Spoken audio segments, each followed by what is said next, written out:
So where can people go check that out? They just go to YouTube. You can type in Mr. Demaio. You type in Mr. It's one of the first things that come up. So that's amazing. If you type in Mr. on YouTube and you're one of the first things that comes up, yeah, it's me. You've got a lock on Mr. Yeah, holding down that Mr. So where does Mr. T come up if you type in Mr.? I pity that fool. I don't know where I think Kid Mr. T is getting lost on this generation, but that's a shame. I love me some. What are the Misters that come up before you? Mr. Rogers, of course. Oh, that's a good one. You're in good company there. Yeah, I know. He's the man. I wasn't as big of a fan when I was little, but he was definitely part of my household as a kid. Yeah, I mean, in some ways, there's some parallels there. The puppets. Yeah, just Mr. Rogers, but you combine it with like the Chapelle Show. You know, you don't really know who you are or what you are until you put a really big challenge in front of you.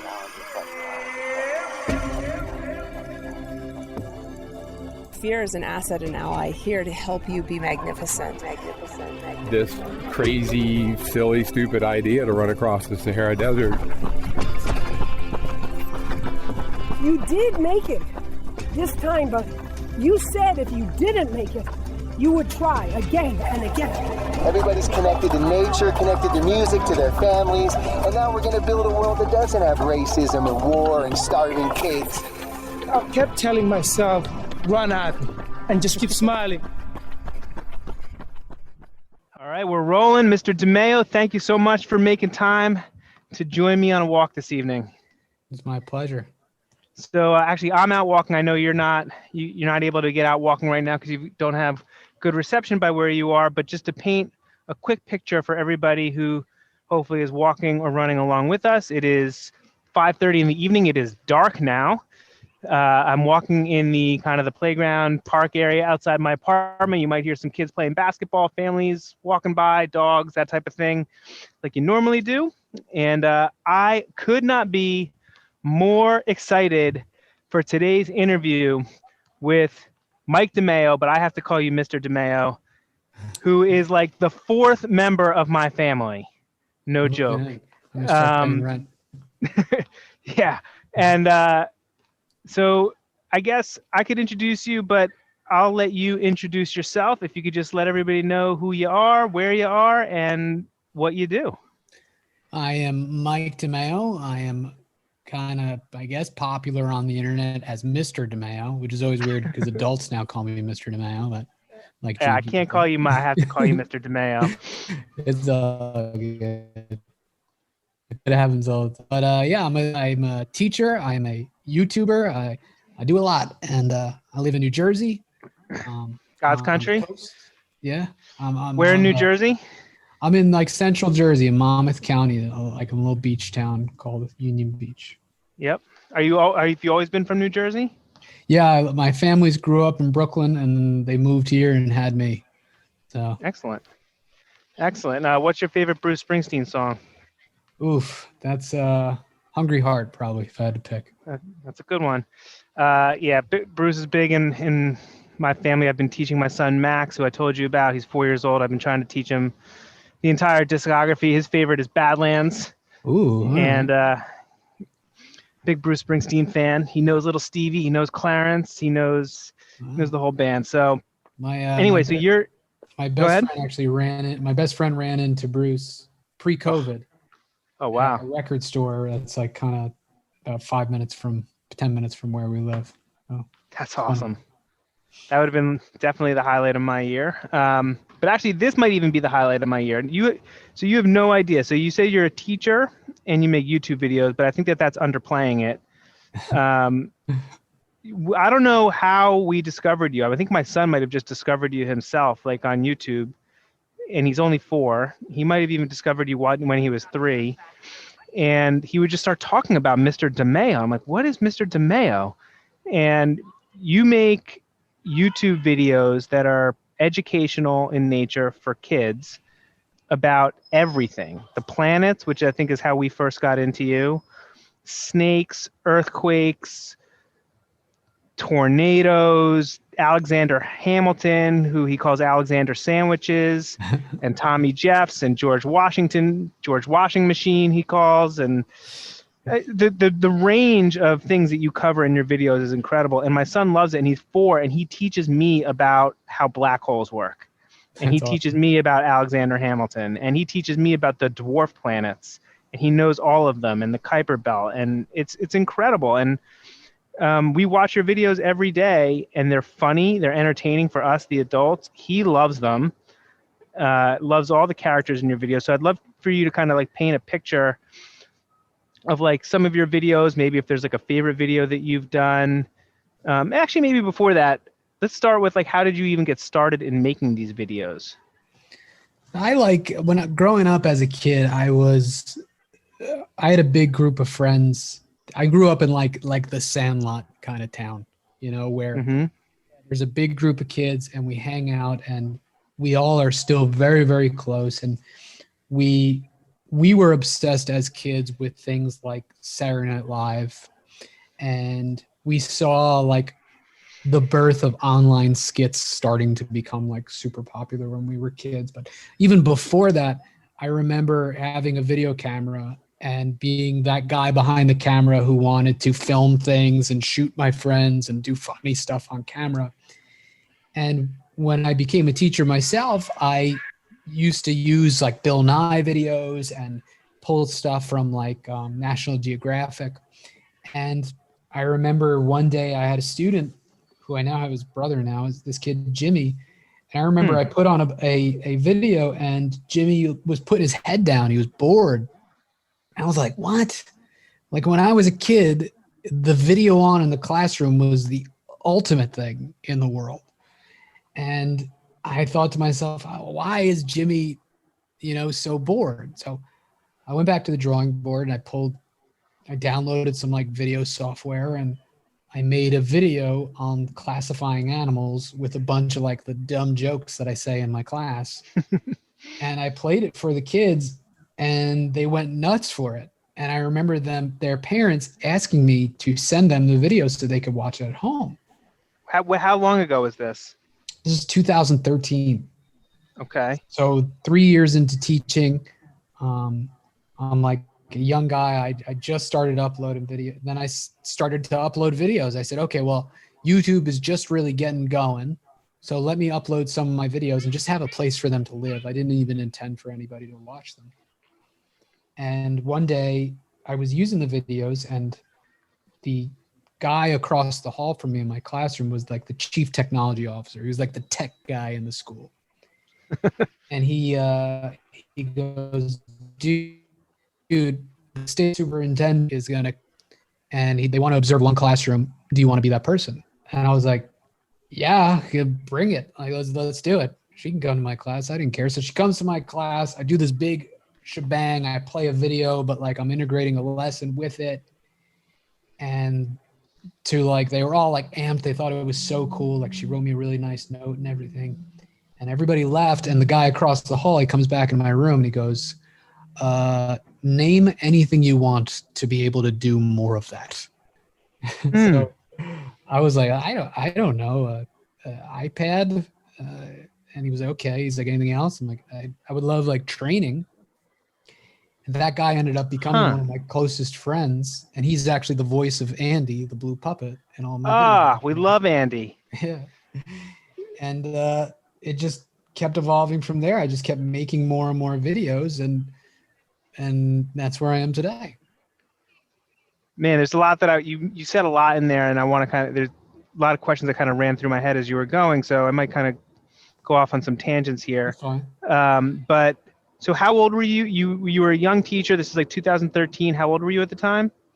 So seven years ago. So I'm 28. So a young teacher. Yeah. And what were you teaching? Like were you a specific kind of teacher, like an all-purpose teacher? For 9 years, I taught third grade, which was my favorite grade ever in the history of the world. And I loved it. And at that time, that's what I was teaching. Yeah. And what do you teach now? Now I teach fourth grade science and social studies. Okay. Which sounds perfect for like what your videos are about. And did you always want to be a teacher?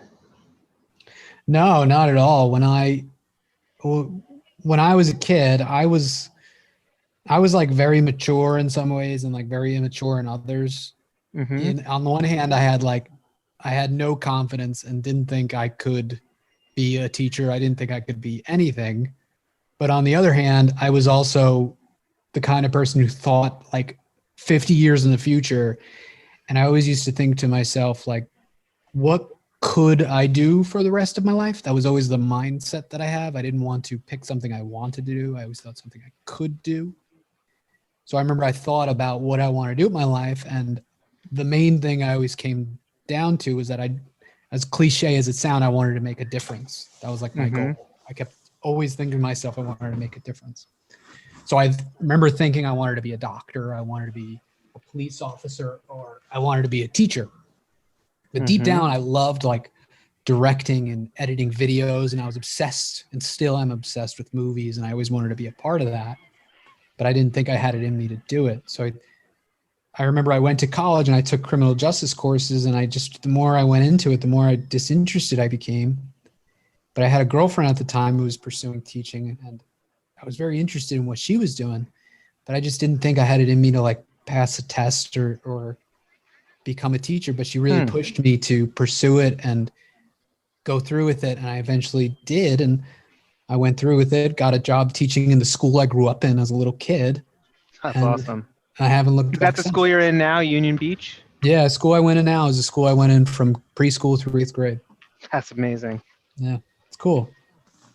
That is really great. And so you mentioned something, and this might go off on a different tangent than even I was thinking about before the call, but you mentioned that Jimmy was in your class. So that was a 3rd grade class, and he was not like he wasn't interested in whatever was being taught. And then you did the video and he got interested, right? And so that was 7 years ago. So he's probably in 10th grade now, right? Yeah, I think so. Yeah. Yeah. But you mentioned he became your brother. Did I hear that right? No. I have his brother in my class. Oh, now you have his brother in your class. Got it. I was like, wow, there must have been an interesting story there where Jimmy became your brother. Okay, so now you have Jimmy's brother in your 4th grade science and social studies class. Yes. Cool. So these videos that kind of started off, doing like different how to classify animals videos that you just, parents loved them. You put them you started putting up on YouTube. How many videos have you done? Do you even know? Oof. I think I have like 70 something. I make roughly 1 video a month. Wow. That's a very good clip. That's a very good clip. I think there's over 70.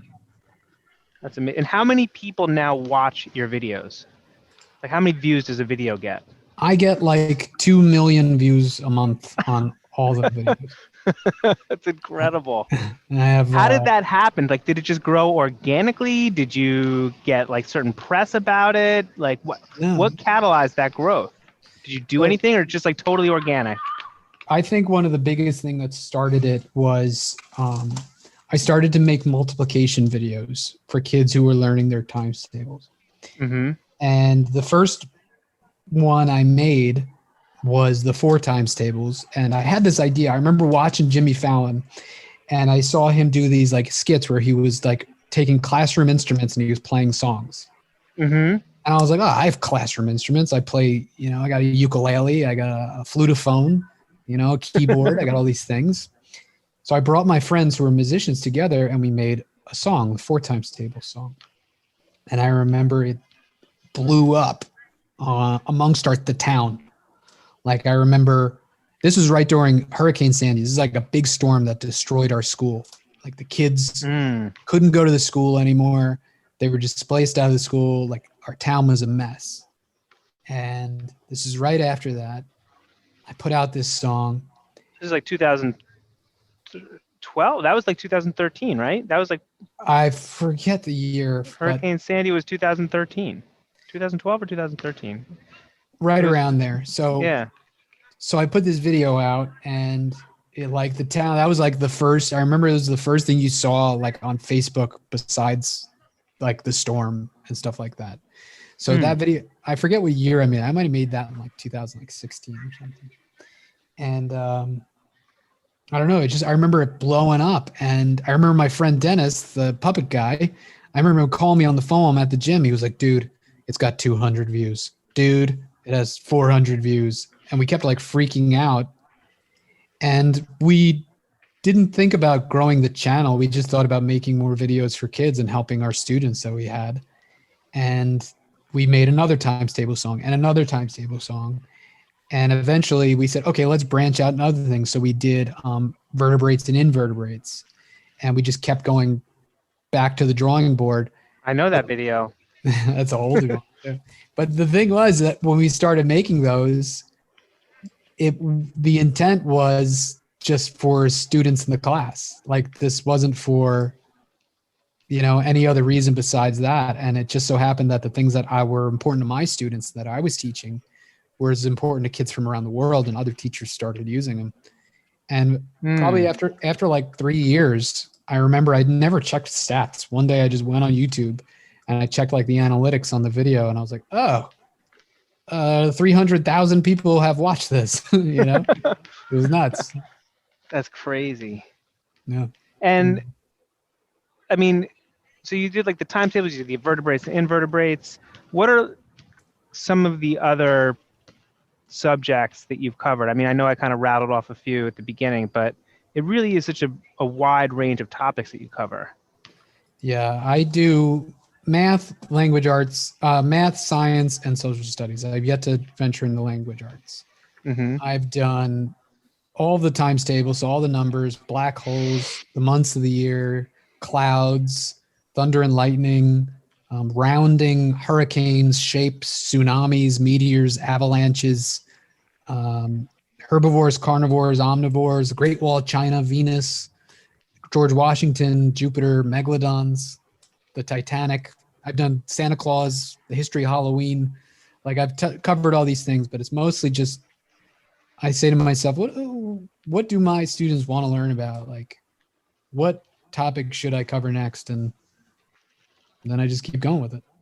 Do you ask your students? Do you say, hey, like what should I make? Do they like vote on what videos you should do next? Totally. That's their finger on the pulses, is them. They're without them, I wouldn't have had an audience. They were my first audience. So I always go back to that well of them. I remember I had no ideas for a video. This is like 2 years ago. I had no ideas for video. I was like, I don't know what I should do. And one of my students goes, you should do the Bermuda Triangle. Yeah. I was like, oh, I know that one. I was like, that's such a great idea. I did it, and it ended up being like a big success so I always go back to them and I say, what would you rather see? Would you rather see this, or this? That's one of the ways I help decide what kind of video I'll make. Mm-hmm. And when you're doing your videos, it's, they're trying, I mean, people, you got to go watch. For the people out there, go Mr. Demaio. I'll put links in the show notes and everything. You just got to, it's going to be hard for me to describe. Maybe I'll ask you to describe, but you have like different puppets in them, but it's not like Mr. Rogers puppets. They're like really goofy puppets. Steve and Andy, who you mentioned, Steve is like a blue puppet, or no, Andy's the blue puppet. Steve is the green puppet. You got this weird character, Justin, who's my personal favorite, who is always saying, what is pants? And it's like my son's favorite thing ever. How do you come up with these like goofy, and it's kind of got somewhat of like a Family Guy kind of, I don't know, like thing. It's like where it's like a lot of like weird non sequiturs to it, yes. But it's really funny, and I don't know how to describe it. But how would you describe it? And like, how do you come up with the characters and the jokes and all that kind of stuff? When I first really got into it, I realized it was something. Like I said, I'm a huge movie buff, massive fan of movies, and I study movies. I like to watch videos on how things are shot and how things were edited and why characters are the way they are and things like that. So there is a big thought process behind it. But one of the biggest things I always think about is like Pixar movies. Like parents don't mind watching a Pixar movie because it's pretty good quality. There's some jokes that they might laugh at, and like it's just pretty cool, versus, I don't know, another cartoon that parents are like, oh, that's the last thing they want to watch. So I always think like when I'm making something, I want to make something that both kids and adults can watch. But many of my jokes, because they're so weird, they draw on influences that I had as a kid. So a lot of them, I think back to like Mel Brooks movies. I think back to like The Simpsons is a massive fan. I'm a massive fan of Simpsons. The old Conan O'Brien show. Like these are all things that I got my sense of humor from, and I bring that into it. I love things. I love jokes, and as does Dennis, my friend who does the voice of Andy. We love jokes that make no sense at all. It's like the what is pants? Like what is pants makes no sense at all. And people listening to this aren't going to know what that means, but it doesn't mean anything. It's just like random. This funny little dude is always asking what is pants, and it's freaking hilarious. It means nothing, and it's so funny. And my wife and I and my son crack up every single time this like little guy pops out in a video and asks what is pants. For him, the particular story behind each puppet is, well, Andy the blue puppet, he was a rip on Matthew McConaughey. This is like interesting.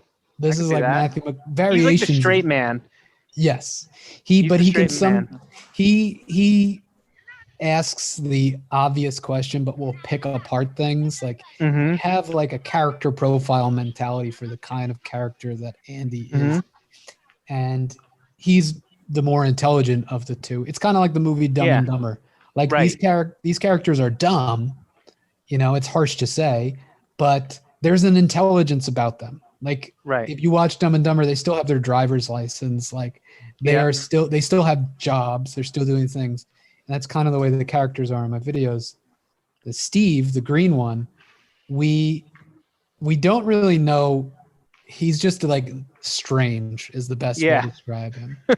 He's the kind of guy we always say like he would wear socks and sandals. He's Kramer. I see him as Kramer. I always say he's I forget Christopher Lloyd's character's name in Taxi. Yeah. But I always think of him too. He's a lot of Always Sunny in Philadelphia, like Charlie, like kind of like that. And then Justin, the ball, the idea with him was Dennis and I were in his office because we used to hang out in his office after school. And I remember I drew a picture of Dennis on the board, and because Dennis looks like Justin. If you were to see Dennis, that's what he looks like. And he would admit it too. But I didn't draw ears for Dennis. I drew fins on it like Kirby. And then I drew shoes on it. And Dennis started dying laughing. And he goes, "Where are his pants? And I'm going to be the alien in our next video." And I go, "He sounds like this. What's his pants?" And Dennis just starts dying laughing. And it evolved into this. We kept making this backstory on him. Like, I don't know. It just evolved from there. Oh my God, it's so funny. I mean, the videos are hilarious. And they're also really smart. I mean, first of all, I learn a lot when I watch them. I never knew about all the dwarf planets. I never knew about how black holes work and spaghettification. I never knew about half of the things in the Alexander Hamilton video or the earthquake. Like, I learn a lot by watching them. But my son also learns a lot, and he learns it in a way where he's only 4. Actually, just turned 4. In August, and he will teach me. He will say stuff to me, and I'm like, "Is that right?" Yeah, and it's right. Like, he will teach me that how black holes work with spaghettification. Like, it's crazy that he's able to like see this and learn and actually know. And maybe he doesn't understand it on like the truly deep level, but at least able to like regurgitate it. Yeah. He remembers and he knows all the planets, all the dwarf planets.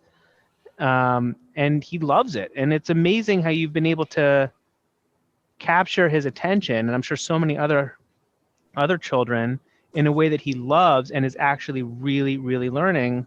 And I mean, that's really one of the main reasons, other than just that we're huge fans, that I think that people in our community who haven't gotten the opportunity to meet you yet could really learn from you, because, with everything that's going on right now with COVID, a lot of families and a lot of our members who have children find themselves playing kind of double duty, where they're also the role of teacher in their day. They're trying to keep their kids engaged in Zoom school, which I don't know how. I'm sure there's some. Actually, my son's teacher has been doing a really good job on the Zoom school, but it's only for like half an hour a day, and like how do you like parents are like trying to figure out like how do we play this role of teacher, and I thought that you might have some insight on how we can keep our kids engaged and interested in learning and having a good time in this strange time that we find ourselves in.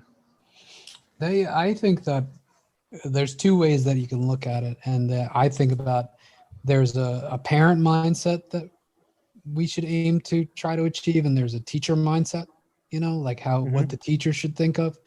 And when I talk to teachers in my school that I work with or other teachers, from anywhere, I tell them that they can't replicate the normal school day, that this is not going to be exactly the same.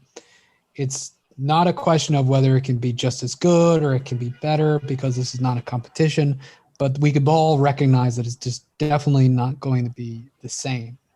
So with that, I tell teachers that this is an opportunity to take some risks and do something a little bit different and to think outside the box.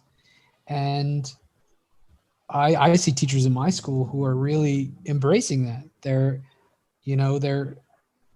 making YouTube videos. They're creating activities that kids can, print out or interactive things that are online. They're doing things that are just outside of what their comfort zone normally is, because they realize, hey, this is different. I might as well give something a shot and just see what the outcome is. But when parents ask me, I always just tell them that you can't expect a kid to kind of adhere to the same schedule as they would in a normal school day. Like I have kids, I have one family who they have 5 siblings. So it's very difficult for them, and they're all in the same school, and it's very difficult for them to all get on the internet at the same exact time within a school, and the dad's upstairs trying to do his work. And, that's very, very difficult. So I tell them school doesn't need to be 8:30 to 3. I can give them an assignment and they could sit in it on 15 minutes, and maybe they have to do it at 7 in the morning, or maybe they have to do it at 7 at night. And we can't expect kids to try to adhere to the same kind of time schedule, even though it's been ingrained in them their entire lives. It's like we have to adapt and overcome. And it can be difficult, but in my mind, it's necessary. There's a bunch of things in there that I wanted to ask about. Are you in school, like you're teaching in school every day, right? Or are you not in school every day now? My school does a hybrid schedule. So let's say there's an A group and a B group. In my group, I teach in the morning for 2.5 hours, group A. Then they go home and they do work online. Group B is reverse. Like they're learning online in the morning and then they come to me in the afternoon. So I teach all day, but kids have 2.5 hours Got it. with me. So the kids are in school every day, but some are in the morning, some are in the afternoon. Yes. Got it. That's an interesting way of doing it. Well, our school in particular, our superintendent, we have a great superintendent and a great set of administrators who really kind of get the public and the people they're serving. And they recognize that consistency was the key.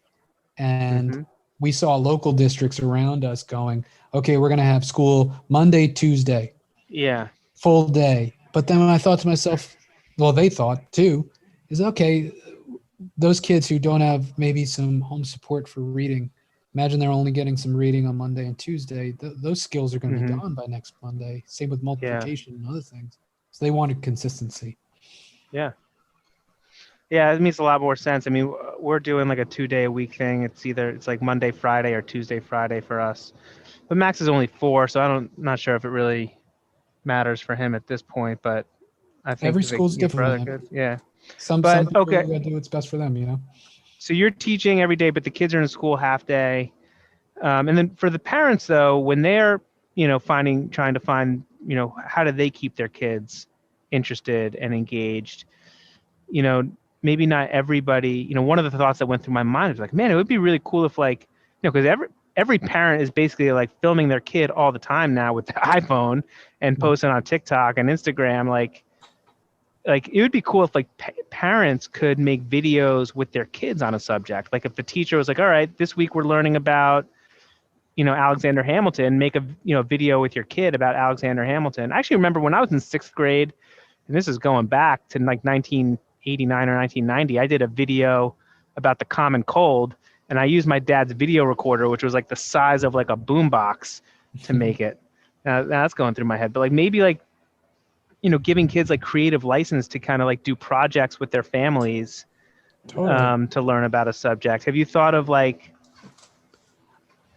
I've received creating a toolkit or like a how-to for parents that might want to do that with their kids?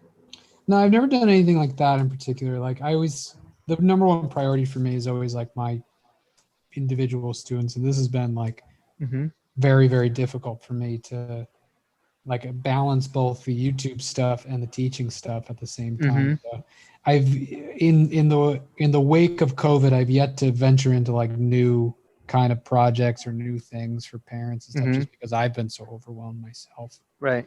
But like I've always heard from parents that they like when the kids have projects. Some parents, from what I have seen, kind of like they don't want parent homework in a sense. You know what I mean? Like if I give them a project, they tell me, okay, then I end up doing most of this project and my kid didn't learn anything.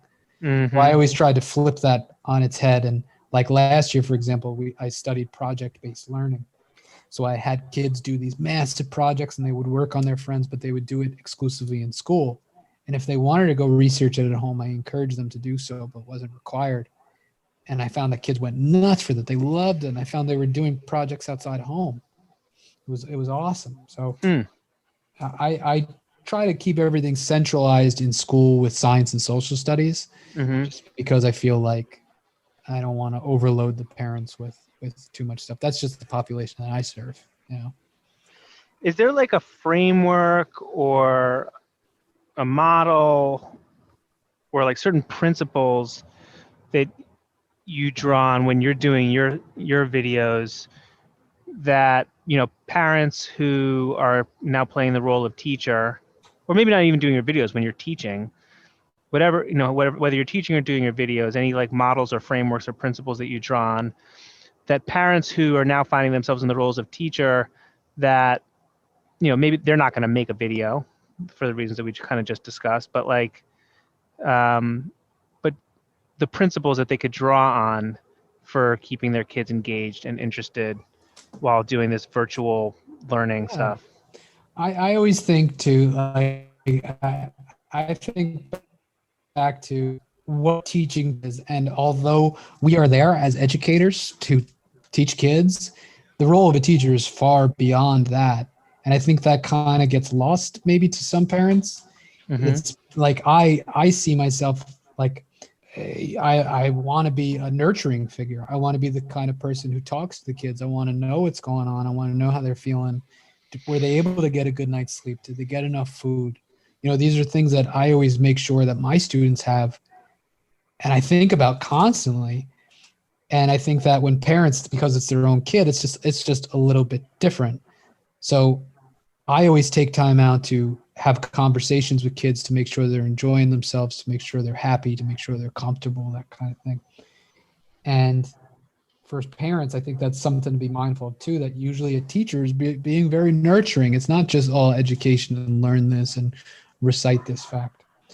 And I think a lot of parents I've always talked to too, they put such an emphasis on grades, where I tell them that grades aren't as important to me. To me, it's did they leave school happy? Did they get something out of it? Did they enjoy it a little bit more than they did the day before? Like, did they build a love for math that now when they go to next year, maybe they have a little more confidence? I'll take that 1,000,000 times over grades. But I think a lot of parents expect, Lucas needs 100 on this. Versus, okay, Lucas might get 100. Did he fully understand it? Did he recite it or did he understand it? And that's something I always try to stress with parents, especially when I taught 3rd grade, and parents were always so receptive and like, oh, that makes a lot of sense. what are certain things that you do to cultivate your creativity? So for parents or any of us who are looking to do that, whether as a parent / teacher or just in our own lives, you're a very creative person. Like what are the things that you do to cultivate that creativity? I always make sure that I have time for myself, whether that be being with friends or being with friends or family and things like that. I read a lot. I love, in terms of my creativity, the best things that come from me is when I'm with friends and we start to crack jokes, especially my friend Dennis, the blue puppet guy. He and I will sit and we'll have a conversation and we just go down this rabbit hole of just randomness. And one time we made like a 10-minute song one time, he and I going back and forth about cold cuts. And we were just like, this is the funniest thing in the world. And when I do things like that, I all of a sudden get these jokes in my head and it helps me to be more creative. But for me, that's how you came up with your garlic bread song? Garlic bread song came from there's a joke in the movie Anchorman where they sing the song Star Rockets in Flight. Yeah. And he goes, I think I was in love once. And I just love that line. Yep. And so I put that in the video, but when I was writing the script, it felt natural for them to break into this weird song about garlic bread because I thought, okay, what do you love? What is that? What do I love? What does a lot of people love? Everyone loves garlic bread. I didn't want to do something that everybody loves, like pizza everybody loves. And we all know we love pizza. But what's something obscure, I guess, that people like? And we all like garlic bread. So, and then I thought it'd be funny if there was an ice cream truck that sold garlic bread, then they threw it at vampires. Yeah, I mean, it's hilarious. And my son sings it, and it's even funnier when he sings it. Well, I just want to thank you not only for taking the time to share all this with us, but for how much you have enriched our family over the last several months of getting to know you in these videos and how much my son has been learning. And I'm sure how much of an impact you've made for so many other people. I mean, you said that you wanted to be a teacher so that you could make an impact. And I'm sure that you're doing that for the kids in your class, but you've also found this way to make an impact on such a broader scale. And I'm sure that feels really good. And I congratulate you for that. And I thank you for that as well. Oh, thank you. Is there kind of any, actually a few other final questions here. What are the next videos that you're going to make, just so that I know what's coming up? What are the next subjects that you got coming out? So I've been kicking around. I just released a poll on Patreon, which is people kind of pay to get see videos early and things like that. And I released a poll to them. Some of the ideas I'm kicking around are T-Rex, the kids who want to learn about T-Rex, Abraham Lincoln, the biggest star in the universe, or the history of Christmas. I'm kind of kicking those around. What it's likely going to be is the biggest star in the universe. Well, I'm sure that we'll like that one. What's the latest video that you've put out? I just put out one. It's my first song in 3 years. It's on the presidents of the United States. I figured just in time for Election Day and the mayhem associated with it. Yeah. I figured I'd put that bad boy out. Since my first song in a really long time. So hopefully people check it out. That's great. Well, so where can people go check that out? They just go to YouTube. You can type in Mr. Demaio. You type in Mr. It's one of the first things that come up. So that's amazing. If you type in Mr. on YouTube and you're one of the first things that comes up, yeah, it's me. You've got a lock on Mr. Yeah, holding down that Mr. So where does Mr. T come up if you type in Mr.? I pity that fool. I don't know where I think Kid Mr. T is getting lost on this generation, but that's a shame. I love me some. What are the Misters that come up before you? Mr. Rogers, of course. Oh, that's a good one. You're in good company there. Yeah, I know. He's the man. I wasn't as big a fan when I was little, but he was definitely a part of my household as a kid. Yeah, I mean, in some ways, there's some parallels there. The puppets. Yeah, just Mr. Rogers, but you combine it with the Chapelle Show. That's awesome. That's awesome. Well, congratulations. Thank you again. Mr. Demaio, everybody, even if you don't have kids, check him out because you will learn something and you'll be entertained, and he's awesome. So, Mr. Demaio, thank you again. Thanks to everyone out there for walking or running along with us this evening. It's a beautiful evening here in New York.